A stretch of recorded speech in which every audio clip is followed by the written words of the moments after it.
During the Great Patriotic War, we captured more than 400 of Wehrmacht generals. It was a whole general's battalion. Registration files of many of them are now still kept here in the former Special Archives in Moscow. A tragic zigzag of human fate and a drama of history at the same time are behind each of these files. February 1943. Just then, our forces captured the first group of Wehrmacht generals, headed by Field Marshal Paulus in the Battle of Stalingrad. 90,000 of soldiers and officers were captured along with them. I acted as a commandant of the German generals' camp.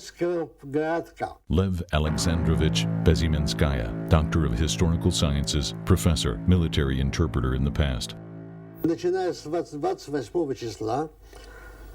Since the 28th, the captured generals arrived in the village Zverekino one after another. One, another, until there were 22 of them. Stalingrad Army Group Commander-in-Chief Field Marshal Paulus and Chief of his headquarters, Lieutenant General Schmidt, were delivered to the Army headquarters for the first interrogation. We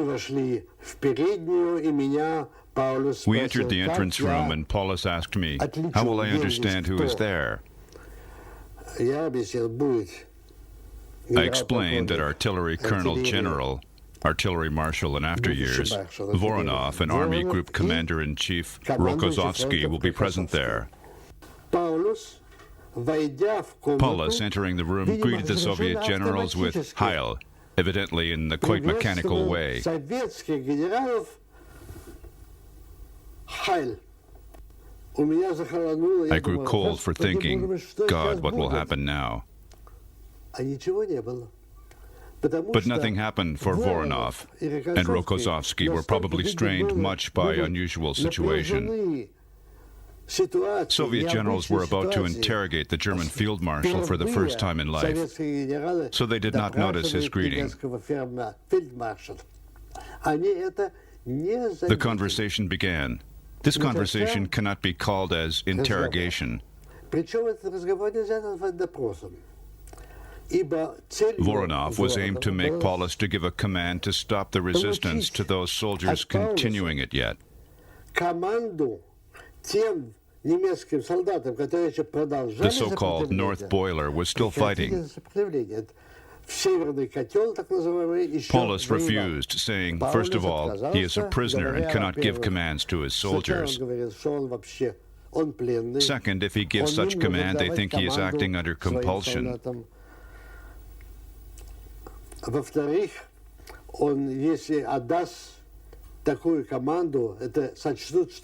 In general, one way or another, he answered, no, no, and no.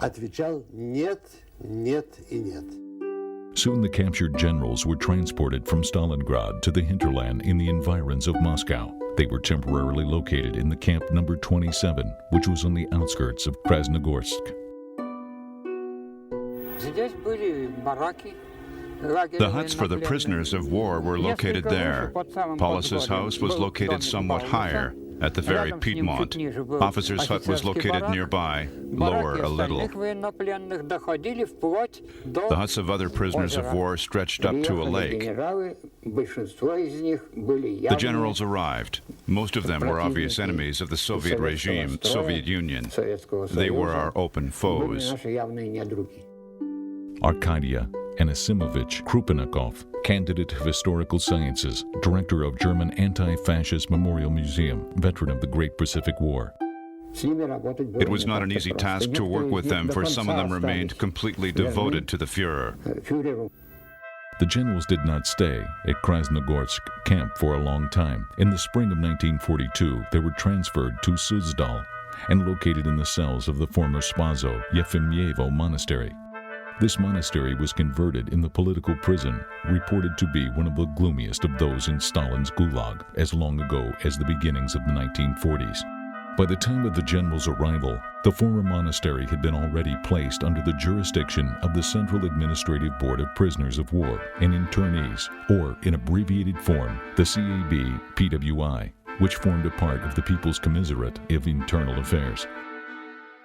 Naturally, the captured enemy soldiers and officers were under investigation of military intelligence services at first, and then they were sent to the camps and prisons of the NKVD, the People's Commissariat of Internal Affairs.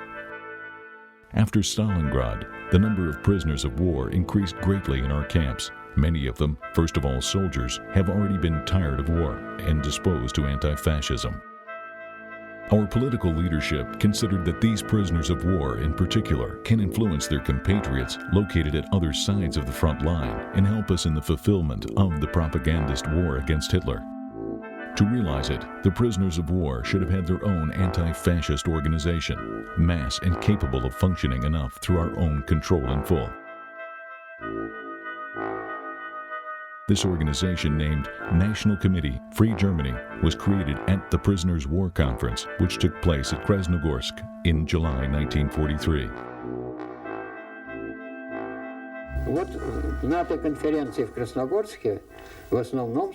Well, at this conference in Krasnogorsk, mainly junior officers and soldiers, non-commissioned officers, gathered at the conference, and the most senior rank consisted of the majors.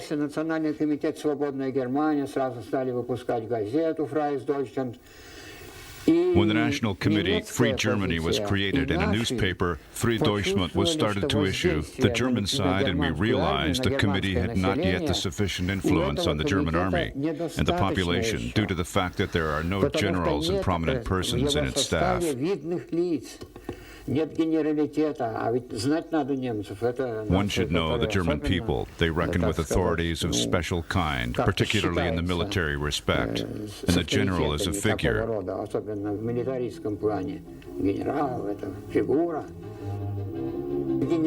The generals were not yet ready for the creation of this committee, Free Germany. They did not grow enough for it.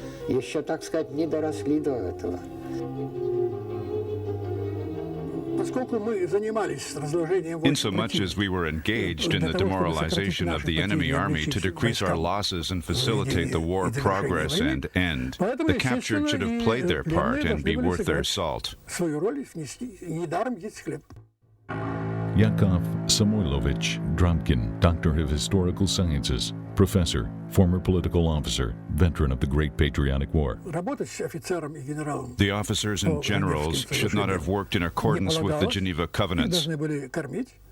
They should have been fed and had batmen of the prisoners of war. Often these were their own batmen, soldiers or officers, which went the military way together with them. And in general, we were waiting for the end of the war.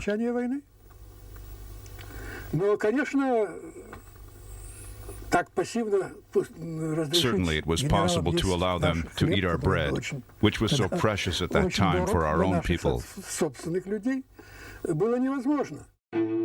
On December 1943, the generals had to move to a new place again. This time it was a special generals camp in Chernsty, a village of Ivanovo Oblast. It was considered that it would be easier to provide a required maintenance procedure as well as propagandistic, operative work with a highly specific generals committee. Naturally, special requirements were made to the camp personnel. I was at the Northwest Front. I worked as a hospital nurse in the military hospital.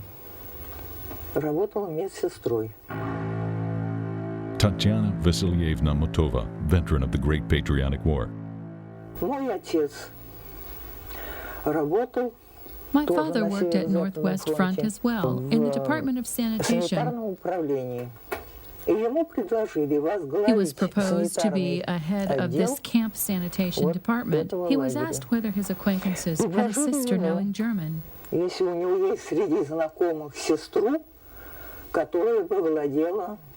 He said he knew nothing of such sister, but his daughter has graduated the Historical Department of Moscow University and spoke German and French.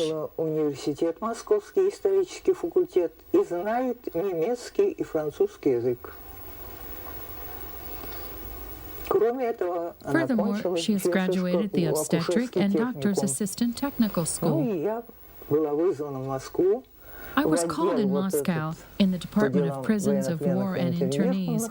И там провели со мной беседу на знание языка, вообще на общее I was развитие. interviewed on the language knowledge, general intelligence, medical subjects, and confirmed as a nurse. Утвердили меня медсестрой. It was in 1949 in Chernsty village. To protect this camp, it was considered as a state one, number 48, for his contingent consisted of the generals. Gennady Petrovich Golovin, he served in the NKVD escort guard forces since 1944. Outside guard, camp's territory was fenced with a wooden fence 3 meters high.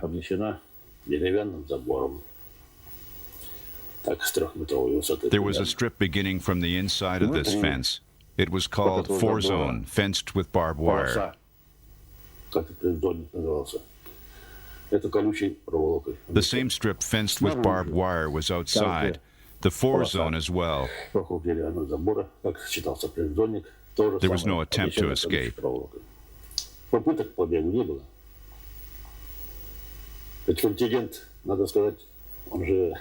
One may say it was a well-bred contingent. The generals, for the most part, civilized people. They are far from our prisoners, which behave like a hooligan. At the new place, the generals were in quite good, almost sanitary conditions, but by no means they were about to be left alone. It was necessary to get at least some of them properly to take part in the new purely officers' anti-fascist organization, Union of German Officers. Moreover, a leader of authority was necessary for this organization, such as Field Marshal Paulus. Paulus was certainly a prominent figure among German generals. He was an outstanding figure among Hitler's higher military figures, as far back as prior to the war. It is sufficient to say that he took an active and direct part in the development of the Plan Barbarossa, i.e. of the plan to attack the Soviet Union.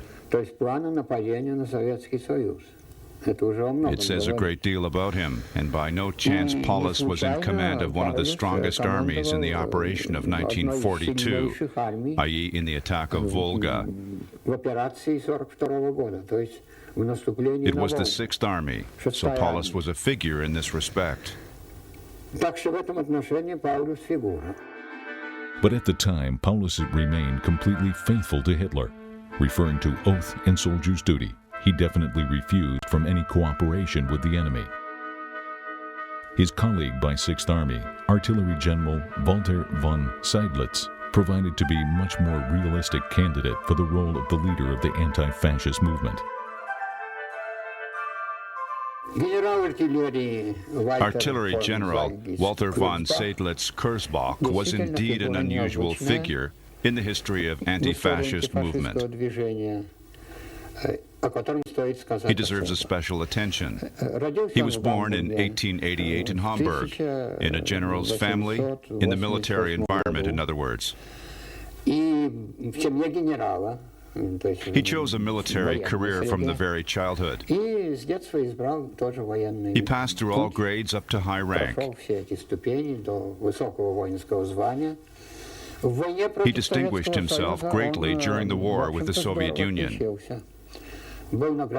He was rewarded with both the Cross of Iron and the Officer's Cross. But it so happened in Stalingrad that he found himself together with others in the huge Stalingrad boiler.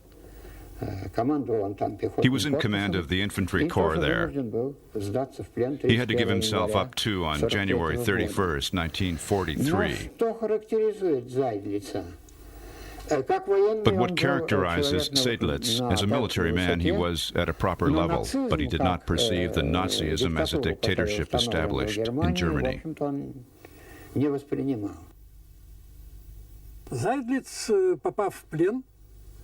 Seydlitz, taken as a prisoner, got used to his new situation rather quickly, although it was really a revolution in his perception, no doubt. He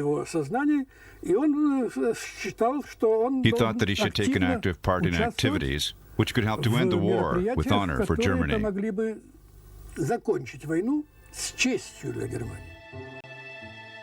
Seidlitz' candidature was approved at the upper level. On September 1943, he was elected as the president of the Union of German Officers at the constituent conference of this organization. Soon afterwards, he became a vice president of the National Committee, Free Germany. Seidlitz, for participation in the activities of the Union of German Officers and National Committee Free Germany, was convicted and sentenced by Nazi authorities to the death penalty as a traitor and betrayer.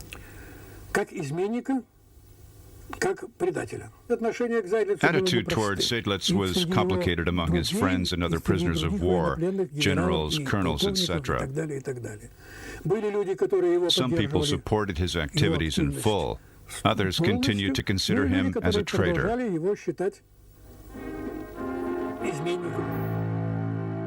However, many generals tried not to be involved in politics, preferring to remain just prisoners of war, although very privileged ones. This building contained the household premises, shoe workshop, laundry, baths. All of these were located in this building.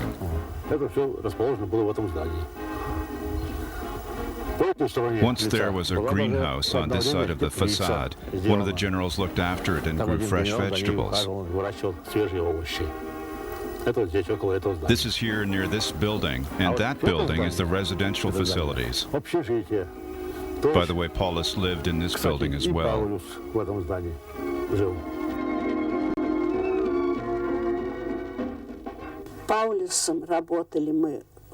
We worked with Paulus in educational field, no interrogations on purpose, just to cheer him up.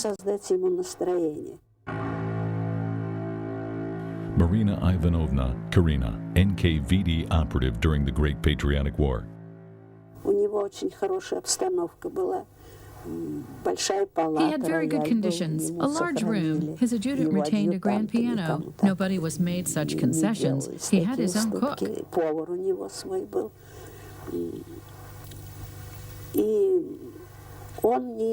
He had no idea about our regime, Soviets, how we live in general.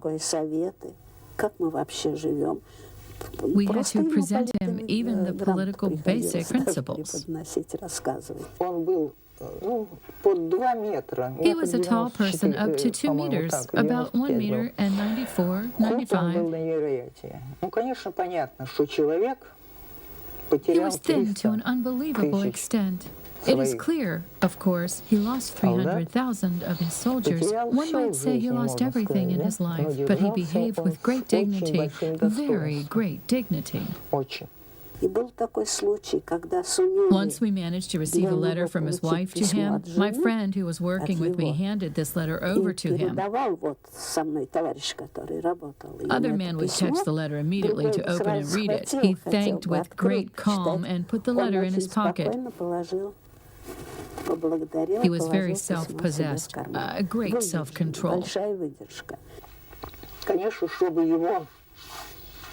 Well, to bring him to healthy form, it was decided that he needed this special nourishment. My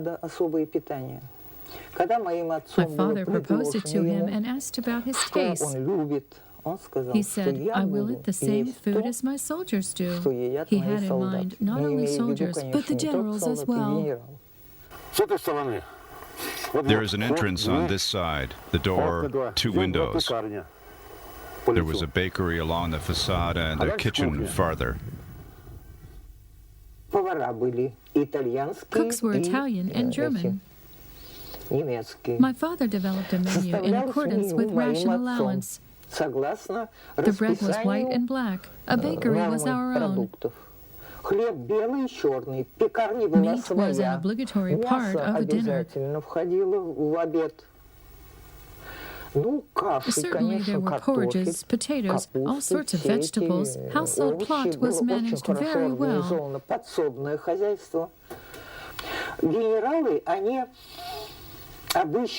The generals usually saved some amount of dried fruits, fats, for holidays, Christmas especially. сухофруктов и жиров. There was a confectioner, Carrero, Italian, who baked the excellent cakes. Пек прекрасные торты.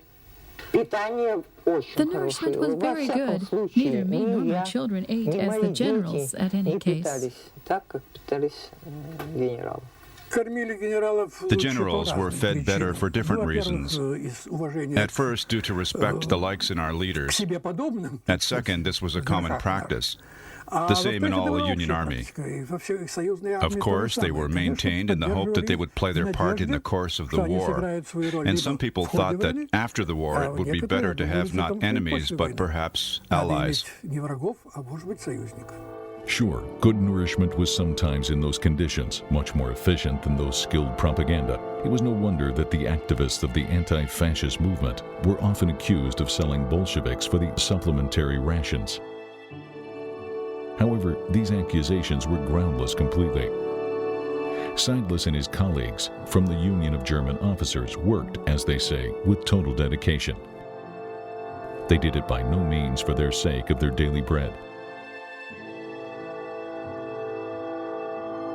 Nevertheless, the victories of the Soviet Army on the fronts were as main arguments in the struggle for the generals' souls. German anti-fascists carried out their own war against Hitler. At first, Seidlitz was active. He knew many German generals, many people with whom he was at war, studied or served. His addresses to them were often with name. He wrote the leaflets addressed to soldiers, officers, generals of specific division, and visited the fronts. In particular, his trip to the Northwest Front was very outstanding. Several of ours, I'm sorry, of officers, activists in the Union of German Officers were with him.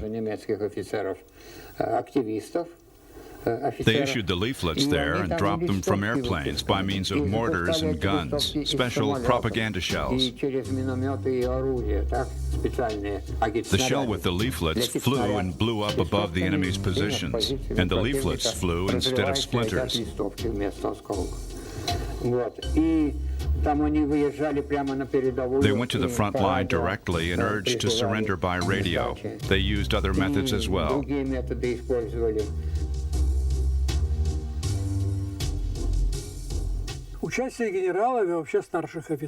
Naturally, the participation of the generals and senior officers in addresses to the German army at the other side of the front was more efficient than those of soldiers and lance corporals which knew their units. It was very important indeed. They addressed a commander directly, explained that they were in captivity. It was possible to live there, no reason to continue the resistance, and it would be better to surrender. When the generals and officers took their part in it, it had not only local character, but a common political one, as it undermined the positions of Wehrmacht leadership, i.e. the Nazis' positions, Hitler's positions. It was the fourth year of the war. The front moved implacably to the west, and endless columns of prisoners moved to the east. Meanwhile, the life in the general's camp in Chernsky went on its own way. There was an outhouse at this place, oval two-story premises. A dining room was downstairs. The upper story contained a club. There were club premises and a library. Sometimes we demonstrated the movies. They went to the club to watch movies with pleasure. We demonstrated everything.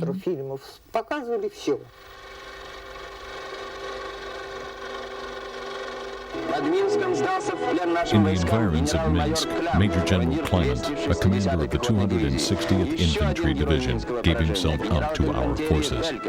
Other hero of Minsk defeat, General Felders, a commander of the 27th Army German Corps. When the capture and march of prisoners through Moscow was shown, General Engel went in front. And everybody shouted, "Engel, Engel, look, you go." He stood up and smiled. Such a reaction.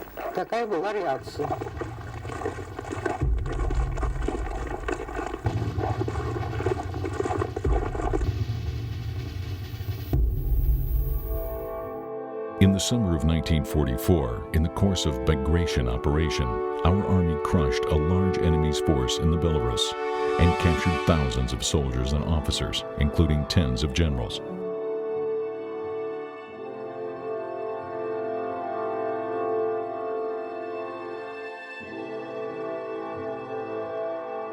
Then the generals gave themselves up, as I have already observed, in shoals. Yakov Samoilovich Drankin, Doctor of Historical Sciences, professor, a former political official, veteran of the Great Patriotic War. I had the occasion to meet such generals in the environs of Mogilev, somewhat farther away. I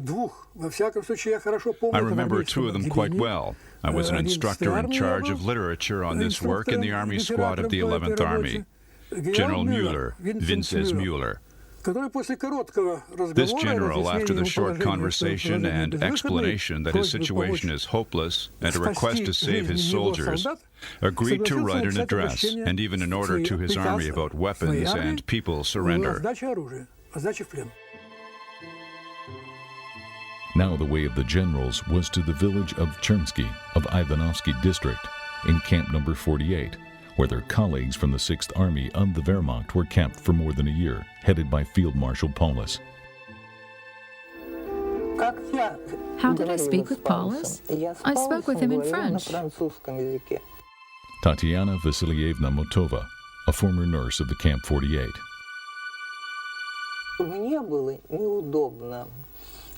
I was embarrassed to speak with him in German. I did not know it to perfection. I am able to speak, of course, on the subjects of everyday life reasonably well, but I speak French better. Perhaps Paulus knew French at my level, so we communicated with him well in French.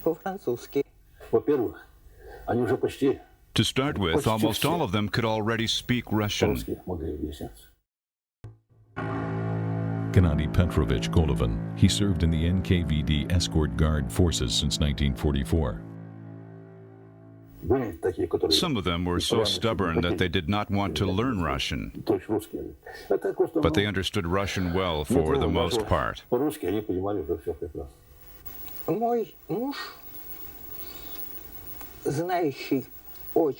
My husband knew German very well. He worked as an interpreter and was called from the front to teach the Germans Russian.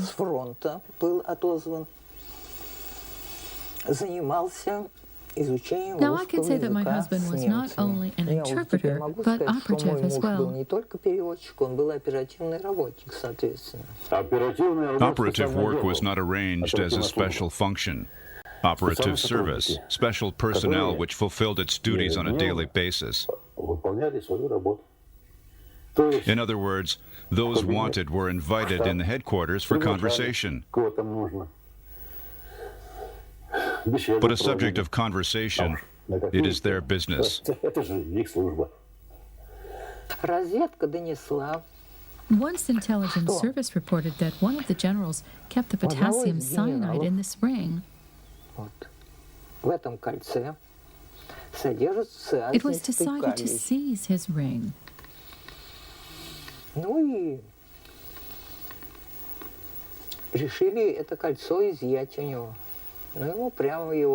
was called to operative department and said openly that he had a ring with potassium cyanide.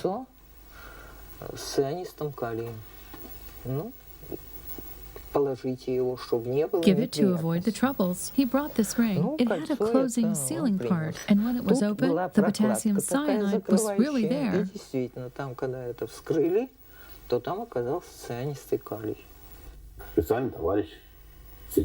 A colleague watched by nights and days, listening specially.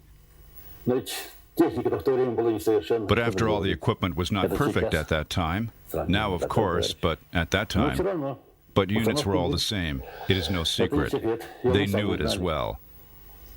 Undoubtedly, they were careful of it. There was a separate room.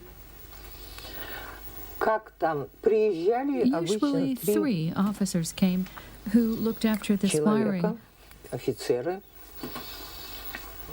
I don't know how it was, or where it was, for the Germans dug up all plinths and everywhere, but found nothing. But the listening surveillance took place.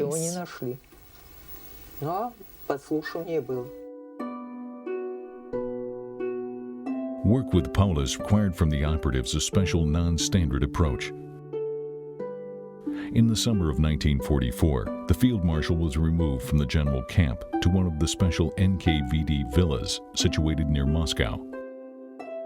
There he kept a diary, drew, received guests.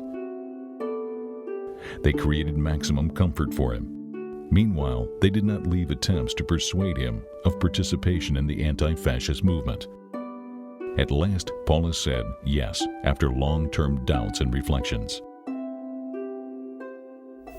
Paulus joined the movement only in 1944.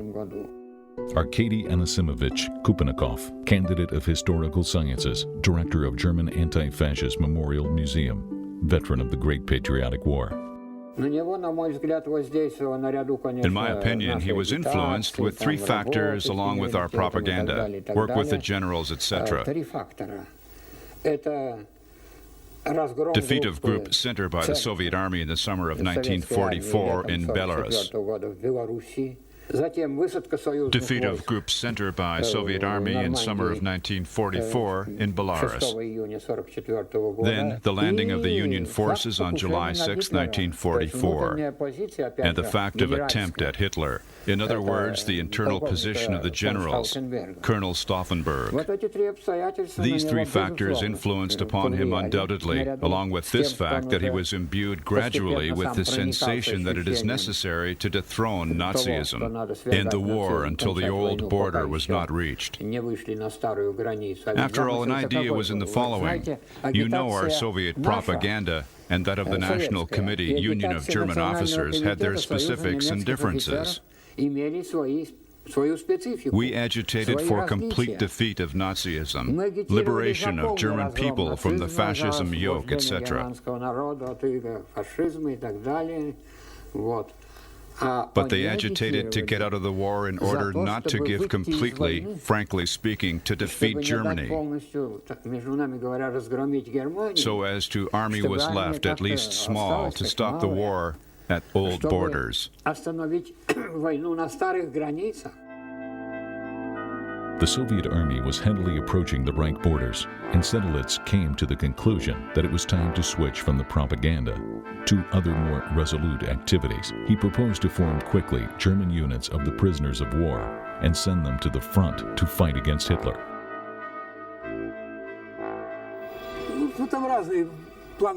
He had many plans. At first it was a battalion, then up to 3 divisions, which he wanted to receive for this purpose. He wrote the reports to our authorities, including Stalin, but they did not agree to it on the different reasons. Now I cannot explain all the motives. Among other reasons, it was because it would drive us in difficult situations to our allies. For there were Geneva Conventions which prohibited to arm and use the prisoners of war for their own purposes. And the other reasons? Perhaps absence of the confidence.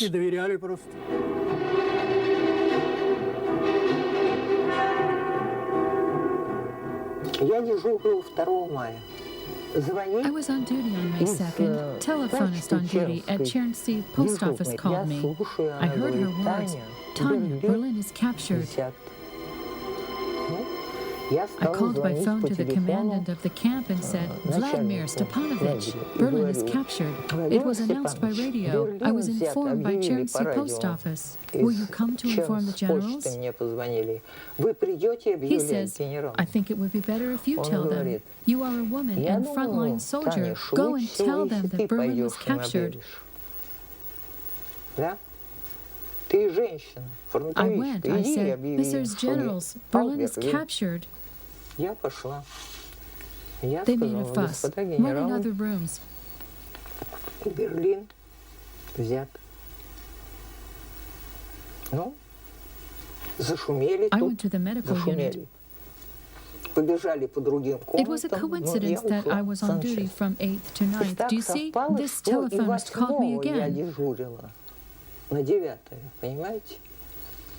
И I опять мне called the commander позвонила again, эта and he said телефонистка, again. и опять я звонила Well, he told them about начальнику, Berlin, и опять начальник сказал, so ну раз go and ты tell them Берлин about объявила, иди capitulation. капитуляцию объяви. Я пошла опять в эту комнату, опять с этим I went старшим again to this room ординарцем with и senior говорю, orderly and господа said, Messrs. Generals, Германия Germany capitulated. капитулировала. All of them Они stood up все as at the встали, funeral. как That's на all. похоронах. Все, вот так.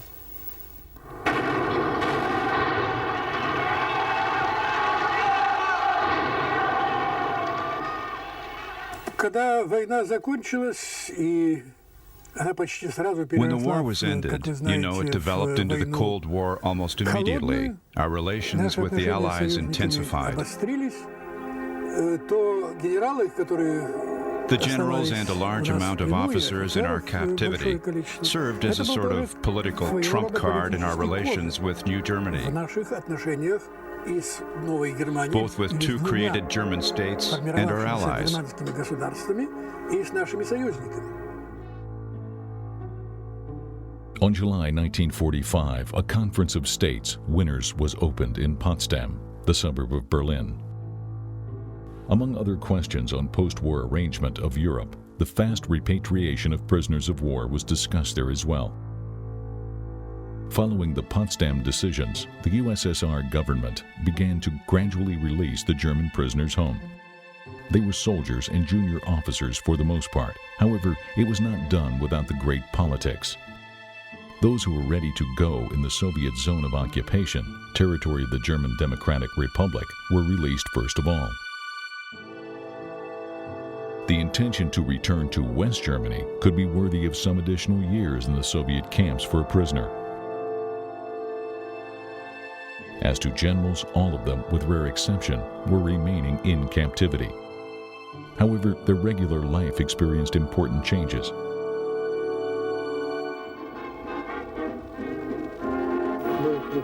We received a command for generals to remove shoulder straps, orders, and deliver them. It was fulfilled in the medical unit in case of any excess. If somebody delivered his crosses of iron, would require the medical assistance. A sheet was spread so touchingly. They put their orders there. They were counted up, what sort and how many, sealed up and sent to Moscow. It was not very difficult to part with the regalia of the fascist Reich. To get even with its own past was a more difficult task. On November 20th, 1945, a trial of main Nazi criminals began in Nuremberg.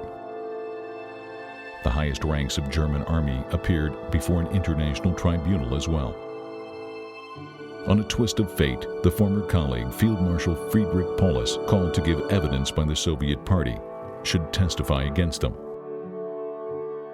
One may guess what a difficult ordeal was this trial for Paulus himself. Is your name Friedrich Paulus? Yes.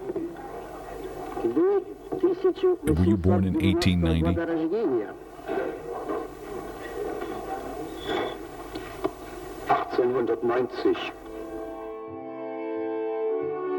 Accusations and military crimes were brought against many German generals located in Soviet captivity.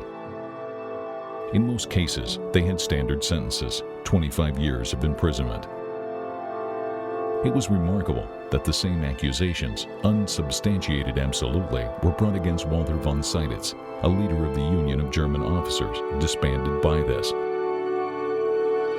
They certainly settled a score with him for excessive independence, censorious remarks about the Soviet system, firm wish to live in West Germany.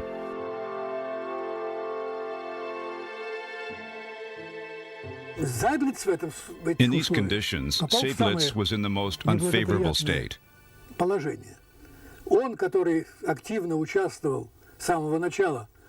He who participated actively from the very beginning in our common politics of overthrow of the Nazi regime now was under trial. And if in Germany he was sentenced to the death penalty for high treason, then our judges sentenced him to the death penalty, but changed immediately to a 25-year imprisonment. And he became a man sentenced to the death penalty both by Hitler and Stalin.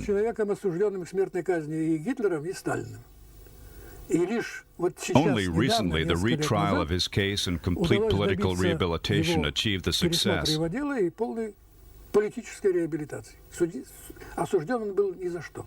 He was sentenced for nothing at a tide of repressive activities of our authorities, which sentenced right and left, innocent and guilty with the same energy.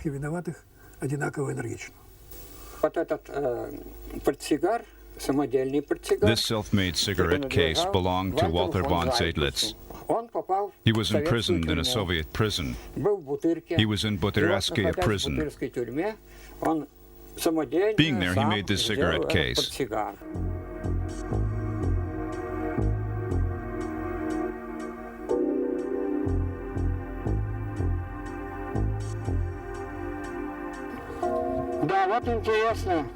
It is interesting. Look at the dates. Karl Hilpert died on February 1st, 1947. Hilpert died on January 30th, 1947, in the Butyrskaya prison. So happened that Krasnogorsky camp and his commander, Lieutenant Colonel Gusev, received a letter from the head of CAB-PWI, the Central Administrative Board of Prisoners of War and Internees, which asked to accept a body of the Colonel General Hilpert, who died in the Butyrskaya prison, register him in their hospital, the camp's hospital, and bury him at their cemetery in Krasnogorsk. So there is a mark on the document. Gusev, fulfilled on February 2nd, 1947. So the body was transported here from Butyrskaya prison and buried at this cemetery with indication that he died 2 days later than it was in reality. Perhaps the sense was that in the Butyrskaya prison, people are not dying, they die in the camps. Perhaps it was the sense.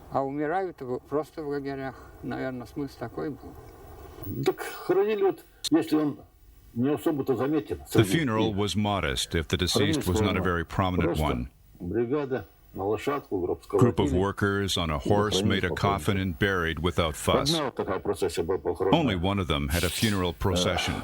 He perhaps had authority among them. So as they decided to carry out the procedure with more respect.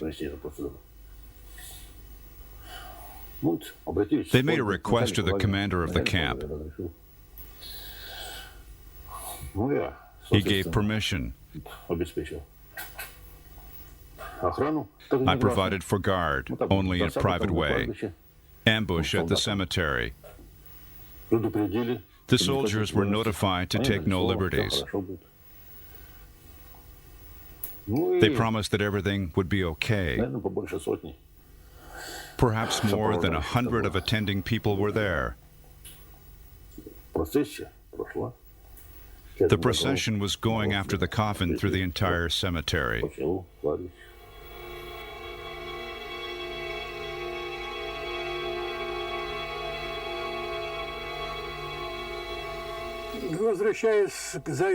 Returning to Seydlitz and Paulus, it is necessary to say that they got to complicated, a very difficult situation.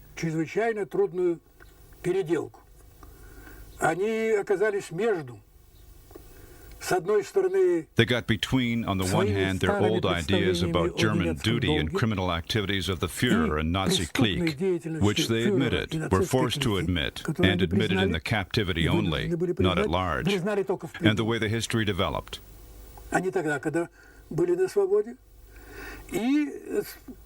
Paulus was not a politician, but Seydlitz wanted to play a part in politics.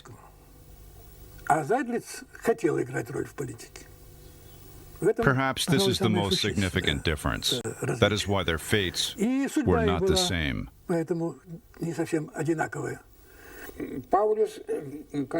Paulus was a peculiar figure. Unlike Seydlitz, he joined the Soviet authority, the Soviet Union. советских властей, Советского Союза, он как-то более... He was more influenced and reckoned with our influence to a greater extent. He did not persist to be sent to West Germany. He knew that he would not be sent there, although he was from Kassel by origin. Kassel was in the Federal Republic of Germany. Therefore, he influenced upon Seydlitz' fate to some extent. When he expressed his opinion about somewhat unbalanced character of Seydlitz, his potential to become inclined to West forces, West circles. He made such statement. He was planned to be released, repatriated in 1950 to the German Democratic Republic, but refrained.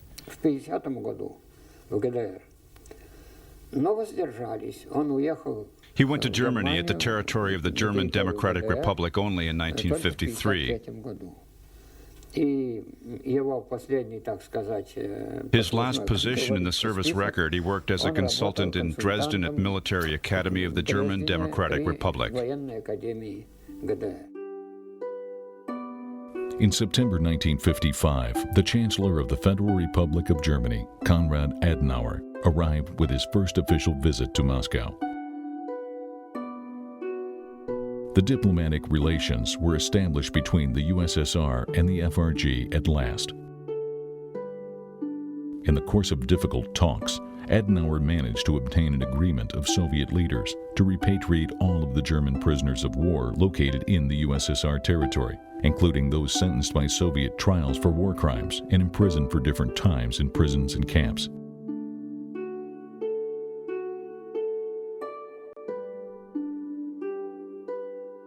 Soon the prisoners of the general's camp in Chertsey were read out the long-expected decree of the Presidium of the Supreme Soviet of the USSR about their preterm release and return to the fatherland.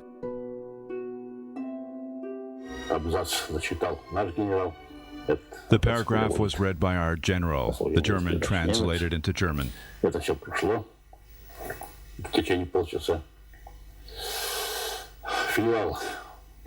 This all lasted for half an hour. Tables were prepared in the dining room with all food in special Moskovskaya and Stolichnaya.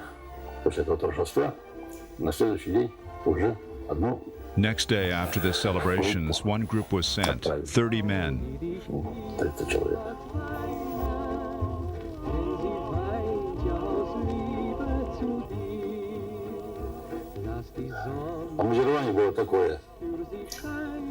The outfit was as the following. They threw off their own clothes completely.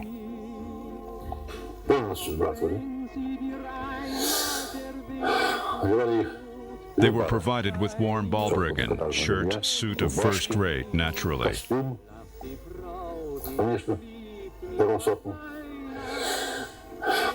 Light overcoat at that time with belt as per fashion.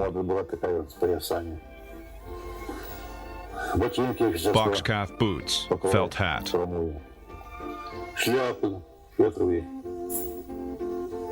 In other words, as delegation. These people had stayed in the Soviet camps for more than 10 years. Nevertheless, they left our country without malice, offense, and irritation. They had just turned this page of their lives. Walter von Seydlitz left the USSR borders among the last. Sentenced more than 5 years in Soviet prisons, he returned to his home in Hamburg, where he lived to a very old age. He was considered as a traitor for a long time at home.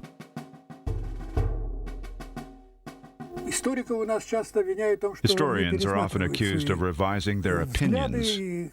But it is natural and cannot be another way. It is interesting how the public opinion is changing in West Germany. If at first the participants of the general's conspiracy dated July 20th were considered as criminals and figures of National Committee, Union of German Officers, were considered as traitors as well, then now most of the historians, in spite of different opinions, believe that they were national heroes, heroes of the resistance to Nazism. Historians calculated that there were 403 generals of the Wehrmacht in Soviet captivity. 278 of them were released and returned home. 11 were delivered to other countries for trials. 24 were executed as war criminals. 105 died in captivity. The fate of 9 shall still be specified.